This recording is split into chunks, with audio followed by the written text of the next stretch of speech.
I'm really grateful for your presence here tonight, knowing that you could be lots of other places.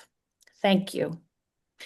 The core values of the Oregon Synod are 5 simple things: mutuality, dignity, wisdom from the margins, humility, and integrity. We'll try to lean into those things, listening to one another with a spirit of accompaniment and healthy humility, having integrity, remembering that we are on the way to some decisions that we want to live into, should we decide them or not. We'll decide that. And as you know, we're trying a new format this year, so we're thankful for your showing up. The format is based on feedback from previous online years. We have heard that those sometimes 5, 6, 7-hour sessions are long and hard. And so in this reinvention, we are trying to ensure that there is space to participate and provide feedback on business. Just like before, we will gather for worship and pray together online. And then some things are different. The total time commitment this year for those who participate in everything, instead of 10 hours, will be about 5. And this year, importantly, we're able to open up this part of the conversation to everyone, not just registered voting members. The only way we're able to do this is the volunteers who've agreed to be facilitators or recorders. You'll see in their name bar who those folks are. I'm tremendously grateful for their willingness to step up. So whether you come to today's gathering as an elected voting member from your congregation or ministry site, or whether you are here because you care about how we live and breathe together as the body of Christ, we are so glad you are here and that you are willing to participate in our trying a new thing. We hope to learn from this. It'll be an opportunity to learn. We constantly encourage you and your congregations to be learning communities, which means sometimes you try new things and they fail, and sometimes you try new things and they succeed in ways you couldn't dream or imagine. So we're trying to do what we invite you as congregations to do. To capture our learnings, we will be sending out a survey. Surveys are not the most fun things to complete. We hope you will complete the survey because that helps us live into our values better, to be better in mutuality and accompaniment. We take your feedback seriously. We're looking forward to discovering what surprises, challenges, and gifts this new format might bring. This session is being recorded. You already know that because you gave permission. A video of this introduction time and the presentations and the Q&A sessions will be available via email very soon, probably tomorrow. You know about renaming yourself. We decided to close the chat for general use during the meeting, but if you need tech support, if your need is urgent and you can't participate, use that chat. And Pastor David Eppelsheimer will be able to see what you're asking. So if it's a Zoom function question, please reach out to him. We couldn't do this without Pastor David and his wisdom as well. If you have other concerns about the Synod Assembly in general, you can send them to our Synod Assembly Planning Coordinator, Rhonda Powell, at synodassembly@oregonsynod.org. I'll put that in the chat. synodassembly@oregonsynod.org. Here's the plan for the evening. We will first be hearing from our Reference and Council Chair, Pastor Rachel Kramer, who will introduce the resolutions. We have 2. Once they are read, we will hear briefly from one of the authors of each resolution of how and why the resolution came to be. I will invite us into Q&A about the resolutions, and that's the space to ask your questions about them. Many of us are people with strong opinions. This is not the time to share your opinion. That will happen in the breakout room. But if something is unclear about the resolution itself, the Q&A time will be for that. Then David will send us into breakout rooms for discussions. We will be facilitated by facilitators, and that's the space in which we can explore the resolutions more deeply. We'll try to do this in a conversational way. One of the gifts of this pre-session is it's not a parliamentary meeting, so we don't have to have a for and against, but we can share our thoughts with all their grays and nuances. Each group will have a recorder so that we can share what happens in each breakout room. And once the discussion on the first resolution concludes, we will return to the room and start it all over again. Your feedback from the breakout rooms will go to the authors of the resolutions, and they will consider incorporating your suggestions into their resolutions. So once again, if you've just arrived, please take a moment to rename yourself, add your pronouns and your hometown. Lift up your child named Bo if you want to make everyone happy so we can see. Children are also in this mix. When we move into the Q&A, we'll be recognizing people in the order that they raise their hands virtually. We want to make sure that everybody knows how to raise their hands virtually.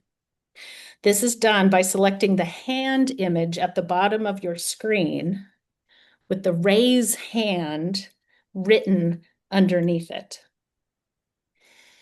If someone else asks your question and you want to put your hand down, then click it again and it is taken down. So let's practice. Some of you already are. If you are grateful that spring is on its way, raise your hand.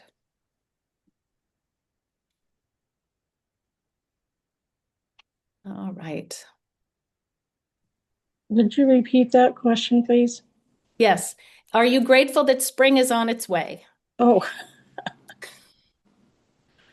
And then when you're ready to take your hands down, looks like most of us got it, lower hand. Yeah. And then you turn the speaker off.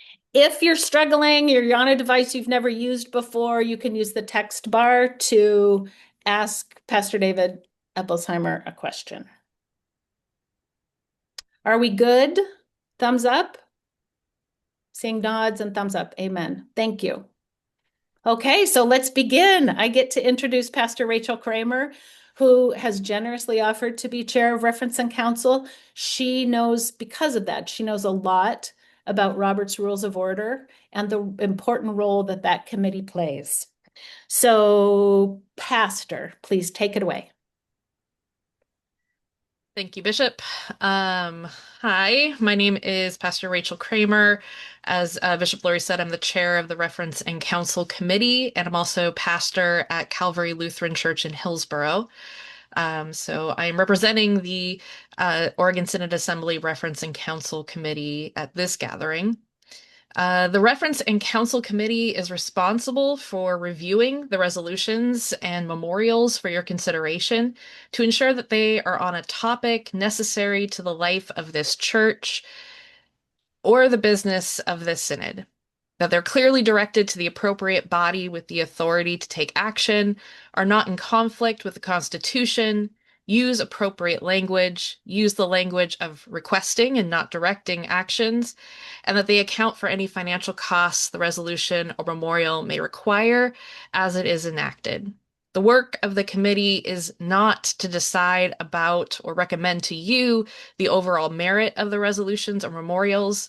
That work is the work of the voting assembly, as is the decision about whether or not to adopt the work of the resolution. We trust the voters to choose yes or no based on the timeliness and importance of the resolution before them.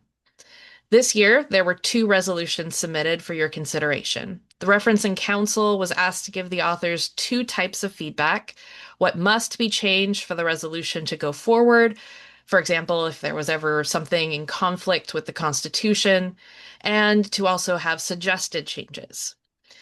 There were no required changes to the resolutions this year. What comes before you today is the revised draft after the committee had asked their questions and given initial feedback. Today, it'll be your turn to ask questions and offer feedback. Here is our process as we go forward. First, I will read the entire resolution. And then, as Bishop Lori shared, The author will have an opportunity to share more detail about how this resolution came to be and why. And then we will move into those sessions Bishop Laurie spoke about, the Q&A, and then of the breakout rooms. The Q&A portion, again, just to make sure we are all on the same page, is just to get clarifying questions if you are unsure about a component of the resolution. The breakouts will be to go into deeper discussion. Once you finish the breakout sessions and your suggestions, concerns, ideas, and feedback have all been recorded by the facilitators in your room, we will come back here and do it all over again for the second resolution. Following the meeting, once the authors have had a chance to integrate feedback from this gathering, the authors will send a final version to the Reference and Counsel Committee, where it will be voted on whether the resolution is ready to be considered, not considered, or if it should be referred to the Synod Council based on the good order, based on if it is in good order, based on the criteria I named earlier. The final version, if it is approved for consideration, will be presented in the voting materials, and then it will be up to the voting members about whether or not to adopt the resolution. At this time, I would like to present the first resolution, supporting immigrant and refugee justice through accompaniment, material support, and public witness. It was sent via email before this meeting and can also be found on the Synod Assembly website. And I believe you will see it as I read it.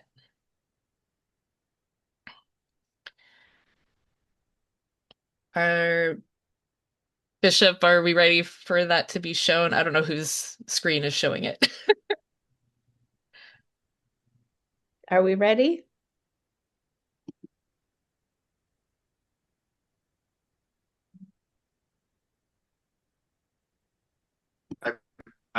Rachel, are you able to show that? Because I think we thought Oh. you were showing it. Oh, okay. Sorry, everyone. I was not told that was. Yes, I can. Apologies. 1 second. Thank you. Do that. All right, I'll be much more prepared for the second one. Share and share. All right, can everyone see that? Yay. All right. Here we go. Supporting immigrant and refugee justice through accompaniment, material support, and public witness. Whereas the church is called to speak in society with both a prophetic and pastoral voice, bearing witness to God's justice, mercy, and love in the public sphere. And whereas the 2025 Assembly approved the resolution, a response to Executive Order 14169, reevaluating and realigning United States foreign aid, directing the Oregon Synod Council to form a task force to engage in a listening season with organizing partners and subject matter experts, such as Lutheran Community Services Northwest, to identify and prioritize ongoing needs and continued support for immigration and disaster relief services within the Oregon Synod. And whereas the Assembly further directed that this task force prepare an Assembly resolution with concrete action plans to be presented at the 2026 Synod Assembly. And whereas the task force affirms that the role of congregations and the Synod is not to take over the work of community organizations, but to accompany, support, and amplify their efforts, offering moral clarity, material support, and a risk-bearing public presence. And whereas the church is called to stand with the vulnerable and displaced, embodying compassion, hospitality, and justice for immigrant and refugee neighbors. Therefore, be it resolved that the congregations of the Oregon Synod are encouraged to prayerfully gather, discern, and engage as they feel led in the following practices to support immigrant and refugee justice: A. Donate to direct support and rapid response. Congregations are encouraged to contribute financially without adding administrative burdens onto community partners, such as meetings, applications, or report backs, to one or more of the following mutual aid, sanctuary, direct support, and/or rapid response organizations: Mutual Aid and Sanctuary Funds, Interfaith Movement for Immigrant Justice, Rapid Response and Hotline Dispatcher Systems, Portland Immigrant Rights Coalition, direct support funds that will provide immediate assistance to immigrant and refugee neighbors, Oregon Worker Relief Fund. B. Practice public lament and public presence. Congregations are encouraged to host public lament services or rituals as acts of prayer, solidarity, and commitment to justice, and show up visibly and collectively at public actions supporting immigrant and refugee justice as a witness to the gospel's call for liberation and love. C. Become a local resource. Congregations are encouraged to inventory their tangible assets, building space, volunteers, meeting rooms, technology, kitchen facilities, parking lots, food pantries, and other material sources, and make these resources available free of charge to local organizations engaged in immigrant and refugee justice work with a spirit of humility and generosity, reflecting a posture of here's what we have to offer.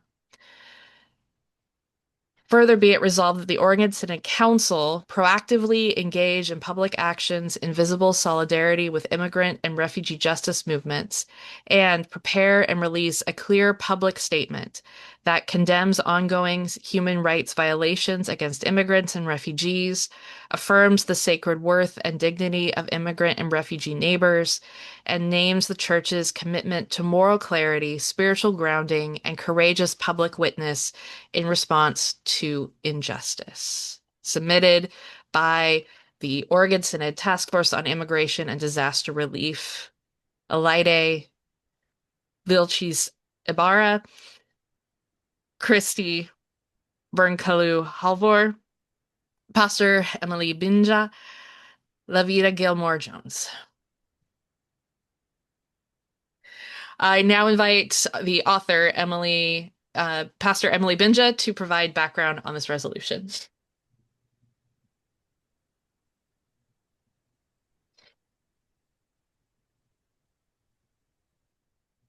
Pastor Emily, are you here?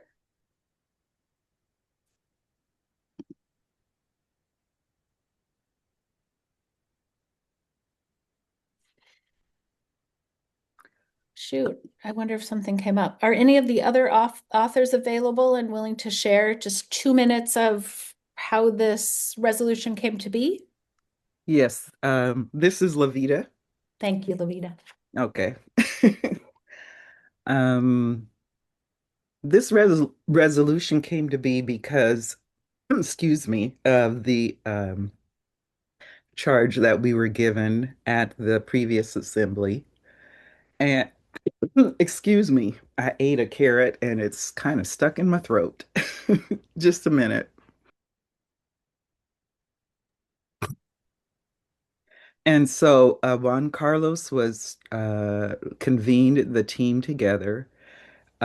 Conversations were had with Lutheran Community Services and other organizations, and we met, and kind of came together with what you have before you. Um, our thinking was that we wanted to keep the resolution broad enough so that anybody could take it and implement whatever spoke to your congregations.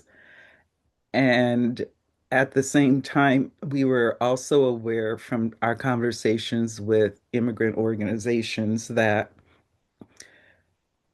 having to jump through a lot of hoops in order to receive assistance, they don't have the bandwidth or the personnel to handle all of that. And so that is why we put in the resolution um, that we give from our heart and not put a lot of paperwork on organizations. So that's what I have so far. Thank you, Lavita. So we'll take just a few minutes to consider any clarifying questions that you have of the author or the process itself. If you have any questions, you can go down to the bottom, find the raise hand bar, and raise your hand. That way we'll keep you in order.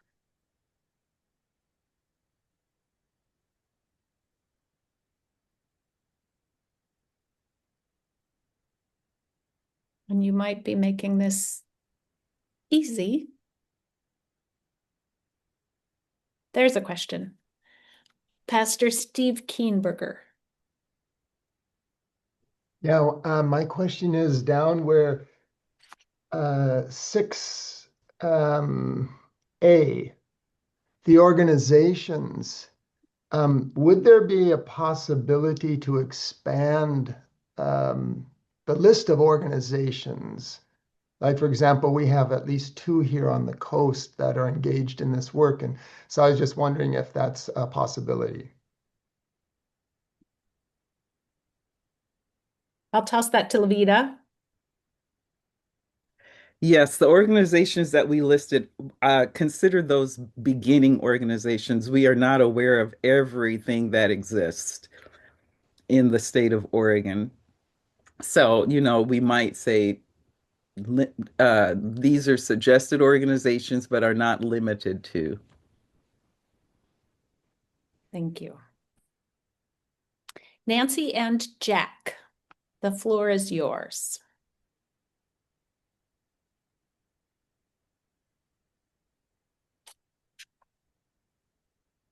Go ahead.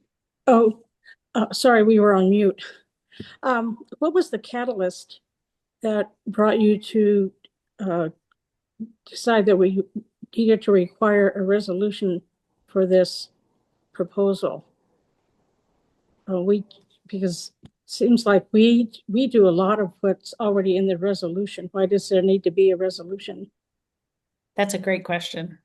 Do you want to answer that again, Lavita? Well, because that at the last Synod, that was what the Synod voted, that we had to create a resolution. Oh, So Okay. that's what we did.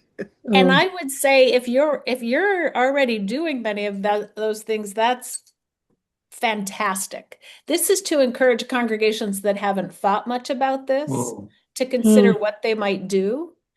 And the team that created it vetted many organizations and came up with 3 trustworthy ones. If you already have relationships with others that you trust, all the better. Any other questions? Thank you so much. It may be time to go into our breakout rooms. Oh, Mary Latimer. There you are. Is there financial support through the Synod for programs that a church may be thinking about starting, or that's all I ask. Related to this resolution, Yes. there are different kinds of grants that congregations can make themselves can gain access to. One through the Synod Endowment Fund. We give endowment grants each year. And rarer and slightly larger are grants from our ELCA churchwide offices for mission and ministry. So that's another possibility. And if you would like to talk more about that, Mary, I'm happy to offline. Okay, thank you. You're welcome.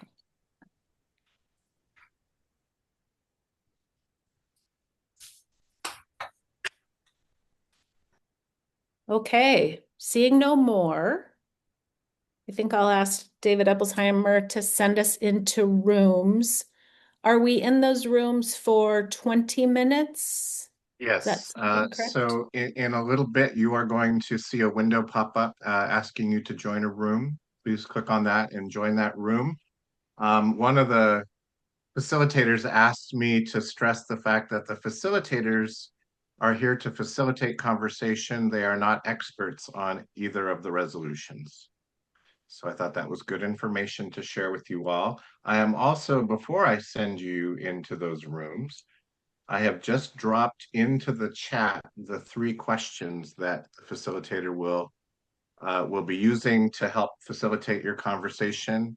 So that'll be there in the chat when you get to the room. All right, I'm gonna send you. And can you all Yes, see the link to the resolution itself? There's a Google Docs link. Okay, great. If you want to get yeah, right. into the nitty-gritty as you ponder. There you go. Okay, here we go. I don't know if any of you had breakout rooms where someone was saying something really great just as we got swept away. So apologies to those of you who were sharing. If you're willing to put your thought in the chat box, then those of us who are host can capture it, Deacon, so we don't lose it. And now I'll introduce Pastor Rachel Kramer to take us to resolution 2.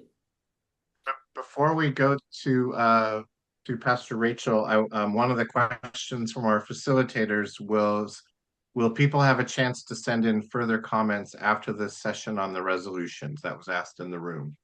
And I wasn't quite sure, so I thought I would ask. That's a great question.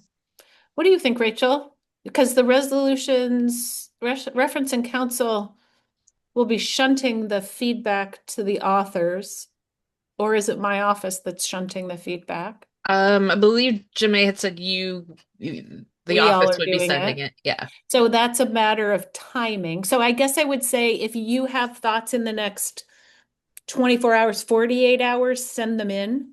But if it gets to be too long after that, we'll lose the train of our work together. Does that seem fair, folks? And if I were you, I would send them to Rhonda Powell, who's organizing our Synod Assembly, synodassembly@oregonsynod.org. I'll put that in the chat right now.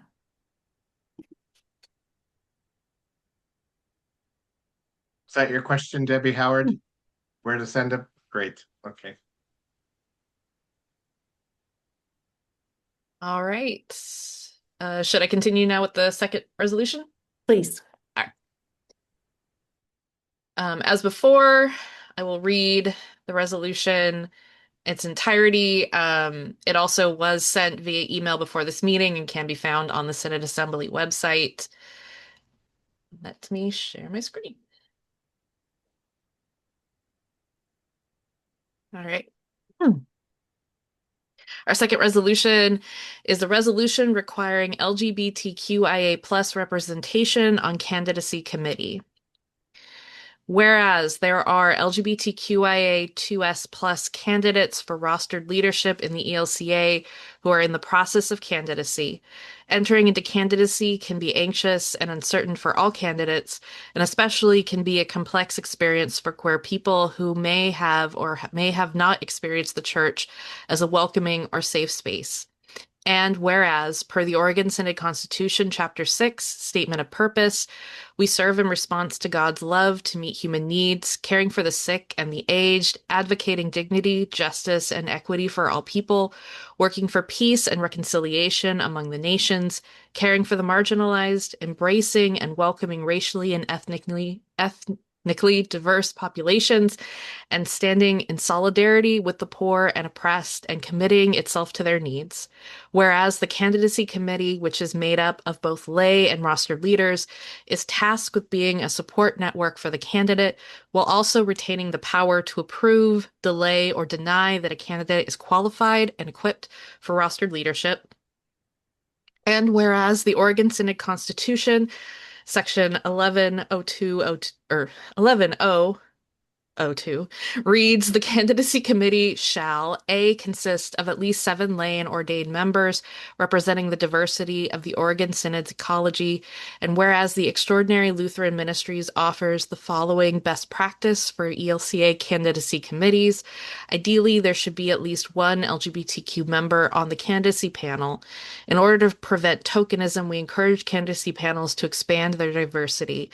Each panel is strongly encouraged to have at least 1 person person who can provide advocacy and education to the panel while recognizing that there are a variety ways of understanding sexual orientation, gender identity, and gender expressions.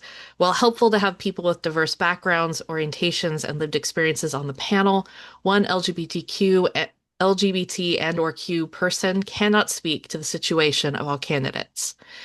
And therefore, be it resolved that the Oregon Synod Candidacy Committee will institute a requirement that there is at least one LGBTQIA2S plus representative serving on the committee. This committee member can be lay or rostered and of any gender, and be it further resolved that an LGBTQIA2S plus representative be recommended by the bishop and the director of candidacy and actively serve as a member of the candidacy committee by January 2027. The authors and sponsors can be seen on the resolution itself.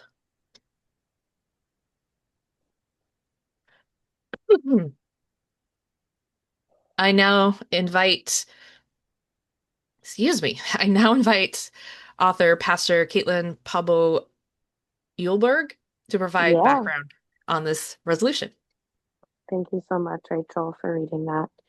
Hi, everyone. I'm Pastor Caitlin Pabo Yulberg. I am very newly serving as pastor organizer of Finding Out, which is a ministry, a call from the Oregon Synod supporting queer youth in Washington County. I am a member of Synod Council, and then I'm also a member of the Synod Task Force supporting trans and non-binary folks, as well as my co-author, Emerson, is a part of that as well. There are queer candidates that are a part of our candidacy currently, and something that we've witnessed as queer roster leaders in particular is just witnessing that there's a continual amount of people that are both part of candidacy, which is just the nature of candidacy. People are walking into this and serving in this for a couple of years and then are going off. And while it can be really lovely for any staff member or leader to say, yes, we want to make sure that there's representation, sometimes it's really helpful to have that in writing as a requirement. Specifically for queer candidates that are coming into a process and a church that has historically said that they're not allowed to be open and out and a rostered leader. It can be so helpful to have someone that shares at least some identity, knowing that obviously having one person that's LGBTQIA 2 Spirit plus, that's a part of that. They're only speaking and representing themselves, one. But it can be helpful as having someone that can be a part of that candidacy committee, even to also be a voice of queer experience on the candidacy committee. And that's all I'll say for now. Thanks, Pastor. So now again, we move into a Q&A moment where if you have questions of clarification or process questions about what's coming next, now is your moment to ask. And in order to be fair, if you have a question, go down to the bottom bar and click raise hand. And that way I'll make sure to ask people in the order of their hand raise. And if you would, when you start, share your name and where you're zooming in from. I see Mary Latimer at the top. Muted. Yeah, you're still muted, Mary.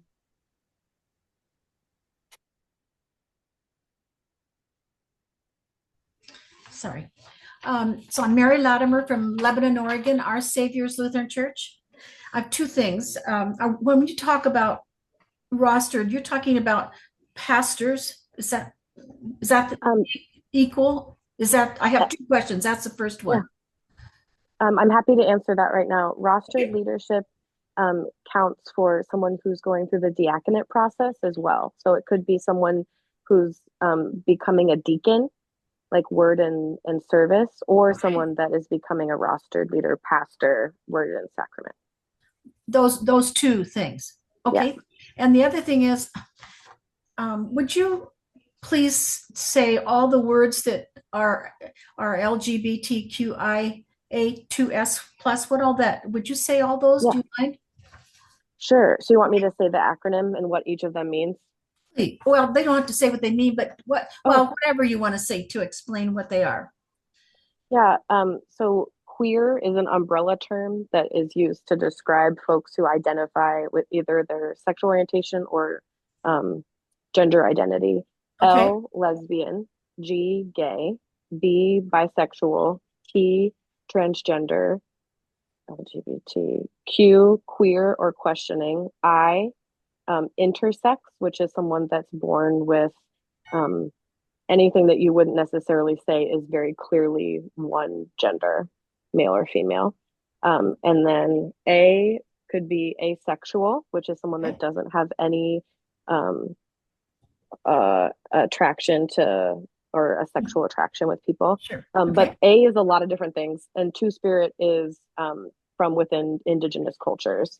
They've held up people that are queer or Two Spirit or have both male and female within their bodies. So the S, what does it stand for? The word letter S? Spirit? Two Spirit, two S's together. It's Two Spirit. Okay, and the plus? The plus is because there's so many different other things that I did not name. And so the plus is like a catch-all of like, okay, if I didn't name anything in there, at Okay. least the plus. It's like a set, etc. Yeah. Thank you very much Yeah. for that. Hope that And was okay to ask. Oh, it was of great. course. And thank you so much for asking it. And I also apologize if I did any of those incorrectly Oh, and very quickly. thank you. Thanks, You're very Sarah. kind. I see Donald Worthington.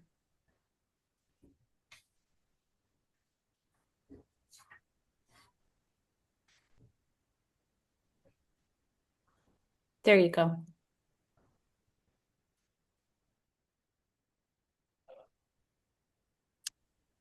Donald, we're not hearing you, but it doesn't show that you're muted either. I wonder if you're having a microphone challenge.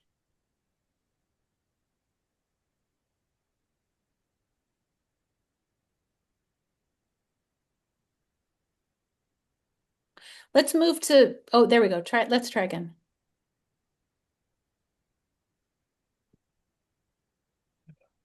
We're not hearing you. Let's move to Pastor Jim Abbott and we'll come back to you, Donald, if hopefully we'll be able to fix that. A clarification. Mhm. As you read the resolution, I got a little behind and I noticed there was a small sentence in square brackets. What was that about? Let me take I'm looking back through the resolution. I think the only square brackets were citations. Okay. So there was a square bracket for where in the Oregon Synod Constitution something was being quoted, and then a second square bracket for the source of candidacy and LGBTQI individuals prepared by Extraordinary Lutheran Ministries, page 4. So they were both citations. Okay. Thanks. No worries. That's helpful. Thank you. Donald. Donald, are you able to put your question in the chat? We might be able to get at it that way. Type it.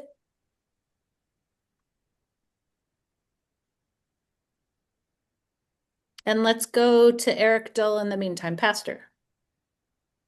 Yeah, just a curiosity. I think that might be helpful for folks. What other, as far as the candidacy committee goes, what other stipulations do we already have as far as membership goes for the candidacy committee?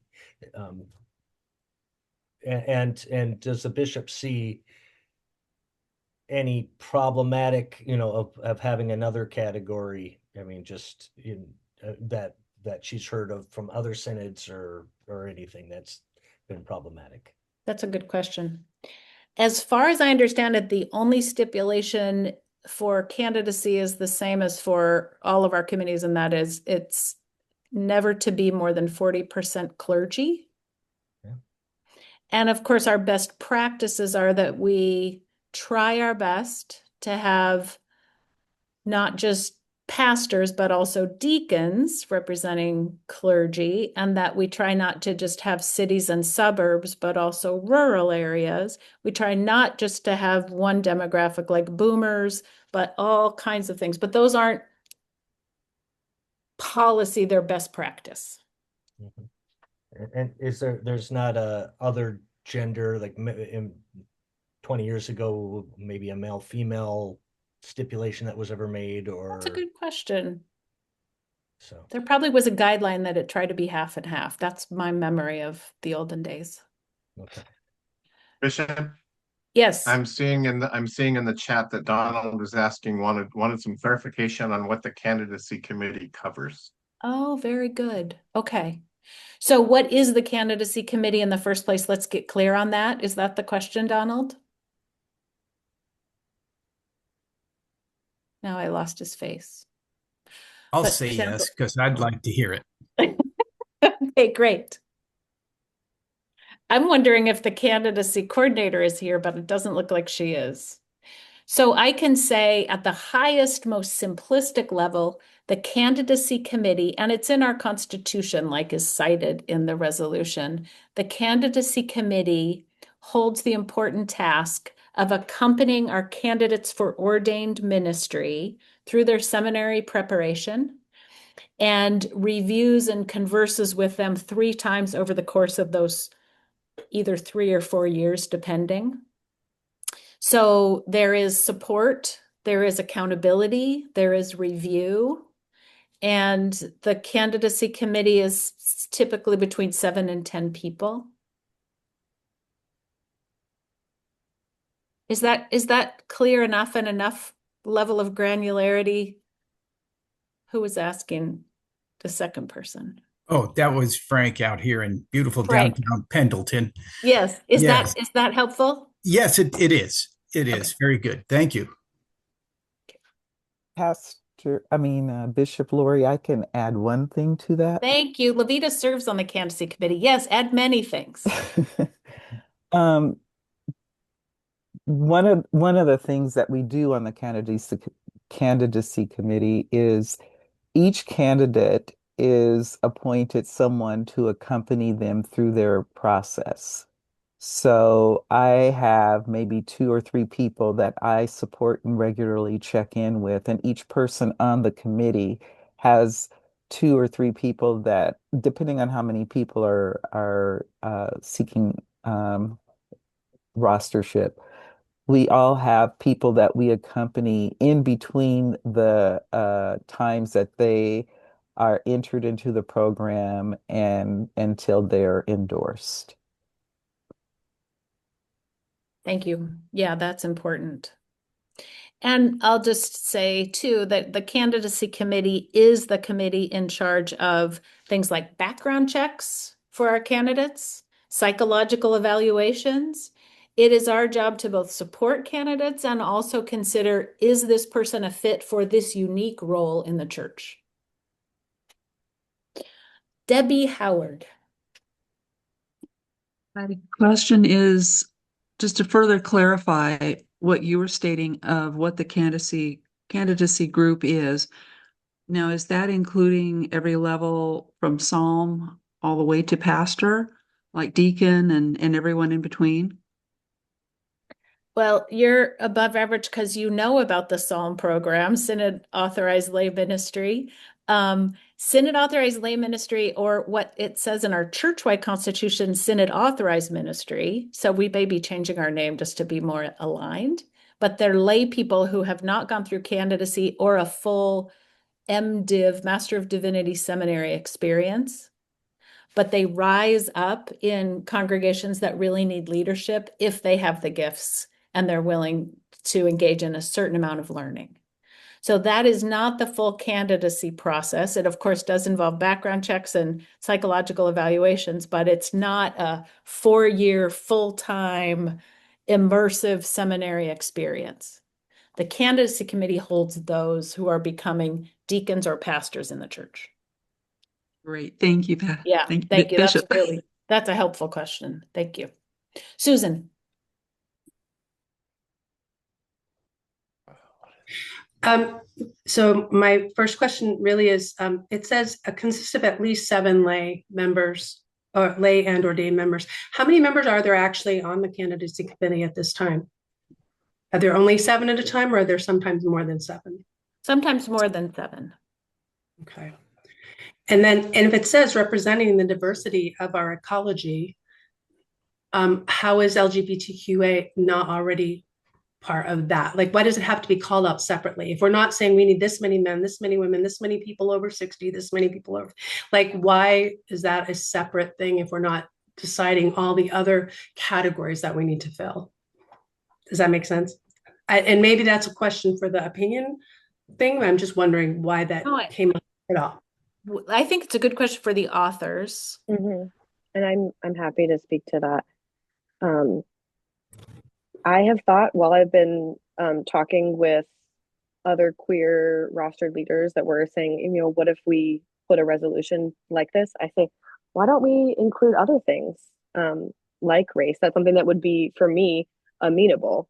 I think particularly witnessing to who have been the candidates recently within the Oregon Synod, I'm thinking specifically of queer candidates that are walking through this process here.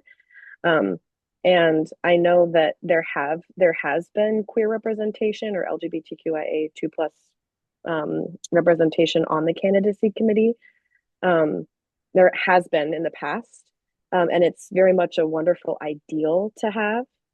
But people go on and off every couple of years, and I think it can be difficult to then seek out another person unless it's required. And because we're seeing a high volume, I would say, of queer candidates coming through this process, I think it's really important to make sure we have a person that is representing the queer experience on the candidacy committee. Thank you. Emma Larson. Hello. I was wondering how this would be enforced with, I'm just thinking of like a situation where I'm pretty sure this won't happen, but if like there's one queer person on this candidacy board and then they rotate out and then you have to make their replacement queer and then it just becomes a merry-go-round for one specific position. Yeah, I think it for me, what I hope it can do is also open up some of our eyes as leaders to say, who are queer people in my congregation who are really wanting to support people that are queer in this church? I would hope that having this required also it can almost pique our eyes to say, who would be really good for this? Who are we not thinking about that could be a great leader in this way by serving on the candidacy committee? Who has discerning attitude and wants to be a mentor, or who wants to think thoughtfully about the future of our church? So even though it might take a bit more thought and it could be adding a bit more, I think that it could be worth it for a queer candidate to feel supported. Thank you for that question. Thank you, Pastor. It's a very good question. Anyone else? Speak now or forever hold your peace. Okay, just as we did before, we'll be going into breakout rooms. Our facilitators will orient us. The link to the Google Doc that is the resolution is in your chat really recently, and the questions are there the same. So I think soon we will be swept away. I am about to sweep you all away. You're going to go back into basically the same rooms. I think a few people somehow fell out and came back in, so they might be in new groups, but it's still evenly distributed, same facilitators and recorders. Have a great conversation, and we'll see you in about 20 minutes. Thank you. Thanks for your good and thoughtful work. I don't know about you all, but I feel like I had the best, most thoughtful, most deliberative breakout room. I am really grateful for them. How about others? Could we put in the chat how you're feeling right now? after those conversations? Or shout it out, unmute, and just shout a word, a phrase?